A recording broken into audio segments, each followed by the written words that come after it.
All right, what is good, everybody? Two trades sick today. Today is September 10th, 2025. One loss, one win. However, the loss was only on my evals, so that's a fucking dub. It was a dumbass trade. We'll go over it, all right, and we'll also go over pre-market. So starting off in the Discord with my bias, I was bullish until proven wrong. We had data highs above along with all-time highs, right? So this is the 4-hour chart. We had this unfilled 4-hour below us. We had Asia lows, and then we had data highs right here and all-time highs right up here. Going to the 1-hour chart, we had this hourly fair value gap right here. Again, data highs, all-time highs, and then we had 250 minutes. So let's drop down to the 5-minute chart. We had 250 minutes below in the beneath the 1-hour fair value gap. Then we also had data lows just in case we continue lower. Okay. So coming into the morning, we had 8:30 news. As you guys can see, Drake left his fucking meat on my screen. I then set a condition for myself, right? I was like, okay, we could possibly take continuation longs.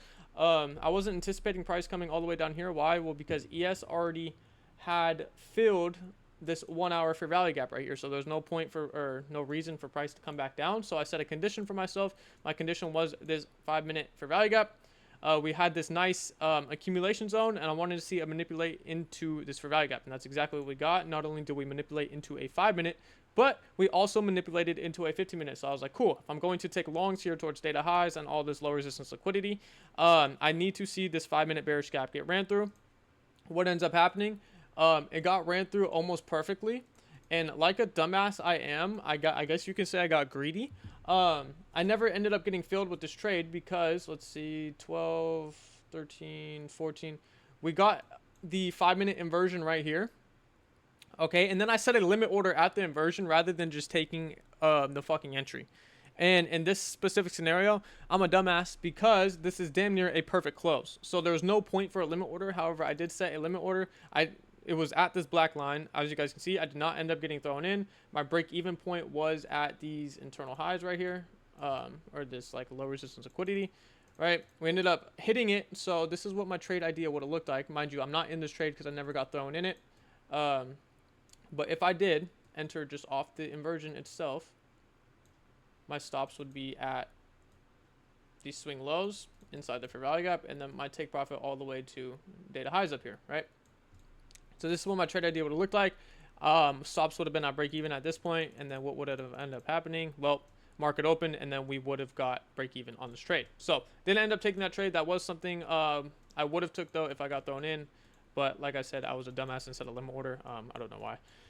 And then we ended up just shitting the bed at market open. Okay, so my condition was still this 5 and 50-minute gap. If we were to inverse it, I can expect, okay, maybe we're bearish on the day, but we ended up just coming down, sweeping out data lows. Okay, we created an SMT with data lows. So this is what it looked like right here, right? We have an SMT with data lows. As you guys see, ES does not take out data lows. Again, ES has no reason to come down here because it's already inside of a fair value gap. So I'm like, okay, let's build bullish structure, or let's build bullish narrative because I was overall bullish on the day. Okay, so as you guys see, we come down, come down, come down. We leave this unfilled 5-minute right here. Okay, we have this data low SMT. We're now inside of this 1-hour fair value gap.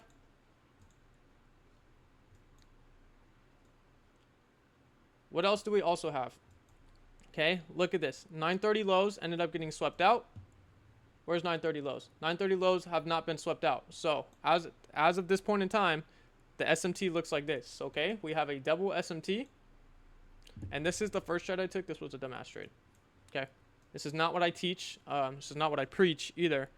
I rushed it, and it's no one's fault but mine. So we ended up tapping into not only this hourly, but also this 15-minute gap. If you guys want to see, we have a 15-minute gap right here. We have a 15-minute gap right here. And then we have this last 15-minute fair value gap right here. Okay, so 1, 2, 3, boom, boom, boom. Boom, boom, clat. What is going on?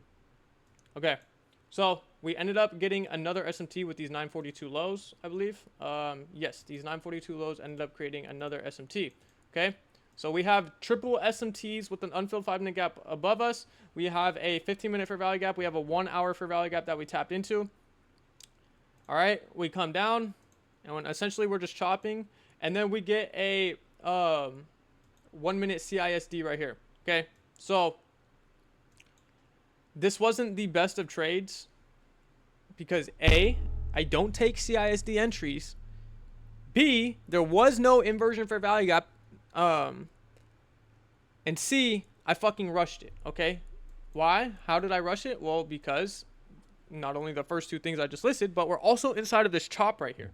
Okay. So this was just no one's fault but mine, right? I hold myself 1000% accountable, and I took this in the Discord, and W guys for not taking this. If you guys are in the Discord, W for you guys. Okay. My stops were at the SMT lows right here, and my take profit was to this unfilled gap. As you guys can see, I'm in this trade, and then fucking I just get wicked out, right? Immediately. But where did the price wick into? Where are we going? We came and filled these other two 15-minute for value gaps right here. Okay, so we still have bullish PD rays in our direction. Okay, from there, what do we get? We get a 1 minute for value gap that opens up. We then get a 1 minute inversion. Okay, what is this? 945 to 951.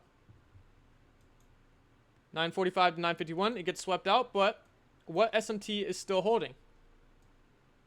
This SMT from market open. Okay, so now for this trade, we also have a double SMT. We have the data lows and the market open. Okay, also NASDAQ is rejecting this hourly and 3 15-minute for value gaps. All right, from there, we also have the slight accumulation zone, manipulate lower. Boom. Enter off the inversion. My stops are at the SMT low. Yeah, SMT lows right here because we still have this SMT from market open. All right. Kind of get chopped around in my stop loss a little bit, and at this point in time I was like, bro, am I about to go 0-2 for the day? If I go 0-2, I was done. Well, I was done regardless after this trade, just because I was a little bit irritated with myself, just because I knew I rushed it and I knew where I fucked up. But yeah, 1 minute inversion, entered plethora of SMTs, plethora of bullish fair value gaps that we tapped into. Right, we get chopped around a little bit, and then thank God 10 a.m. opened high. 10 a.m. opened high into this 5 minute gap, and as you guys can see, we got a damn near top tick close. And yeah, ended up getting essentially just chopping around after that. My actual close on Top Step, here, let me see if I can pull it up for you guys. Give me 1 second. Give me 1 second. 1 second. Should get wicked. You guys know that song? Okay, if you guys think I'm fibbing, here we go. My RP&L for the day, 521. My actual close was like right here for Top Step. Okay, so I closed just short of the 5 minute gap because ES came, and at this point in time, I believe it took out some sort of highs over here. What time is this? 10:08. Yeah, okay, that's exactly what happened. ES came and took out these highs right here. So as soon as ES came and took out these highs, I just full closed, and it was already at literally up here anyway, right? So this ended up what being my trade look like. Don't even get on my head. Negative RR trade, I know it is what it is, but it's still what I look for every single day. We have a plethora of SMTs, okay? We have liquidity sweeps up the ass, bullish value gaps, so on and so forth. So fuck you if you're talking about my negative RR on the day. I'm still up fucking $2,500 across fucking all my Top Step accounts, okay? So suck me. With that being said, that'll be all for today's video. If you guys have any questions about trades you took that you would like me to answer, leave them in the comments. But yeah, with that being said, that'll be all for today's video. I'll see you guys tomorrow morning for another trade.